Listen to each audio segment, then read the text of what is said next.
అందరికీ నమస్కారం అండి. మా ఊరు రైతు కబుర్లకు స్వాగతం సుస్వాగతం. ఈ మామిడికాయ సీజన్ వచ్చిందంటే మామిడికాయలు అనేసి ఆ మామిడికాయల కల్లా చూసుకుంటా ఇంక ఏరే పైర్లు ఏది చేయకుండా ఈ ఎర్రగడ్డలు నాటినాం. ఆ మధ్యలో ఈ ఎర్రగడ్డలు ఎంత బాగా మలిచిన్నాయో ఒకసారి చూస్తే మీకు అర్థమవుతుంది. ఇట్లా ఎల్లిపైర్లు చేసినప్పుడు కొంచెం శ్రద్ధ చూపించి వాటికి ఏదైనా ఎరువులు వేసినామంటే కొంచెం బాగానే పండుతుంది. కాకపోతే మాకు ఈ మామిడికాయలు నమ్ముకొని మామిడికాయలు అంటే వీటిపైన కొంచెం శ్రద్ధ చూపించలే ఈసారి.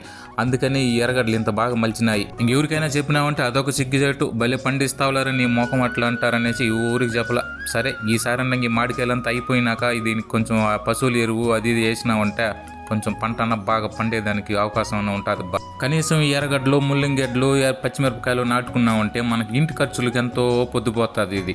అంతేగాని మన దగ్గర డబ్బు ఉండదు కదా అనేసి వారం చికెన్ కూరగాయలు తెచ్చుకొని తిన్నామనుకో ఒక 10 రూపాయలు కూడా మిగలదు మన దగ్గర. మళ్ళా సంవత్సరం అంతా ఆ డబ్బులు పెట్టుకొని తినాల. అందుకే ఇట్లా కూరగాయలు ఏమైనా నాటుకున్నామనుకో ఆ 10 రూపాయలు మనకు మిగులుతుందా, చేసిండే అప్పులు కట్టుకోవచ్చా, నెమ్మదిగా సంవత్సరం అంతా హ్యాపీగా బతుక్కోవచ్చు. ఈ చిక్కుడుకాయలు అలసందకాయలు చేసుకుంటామంటే నెమ్మదిగా కూరలకు పొద్దుపోతుంది.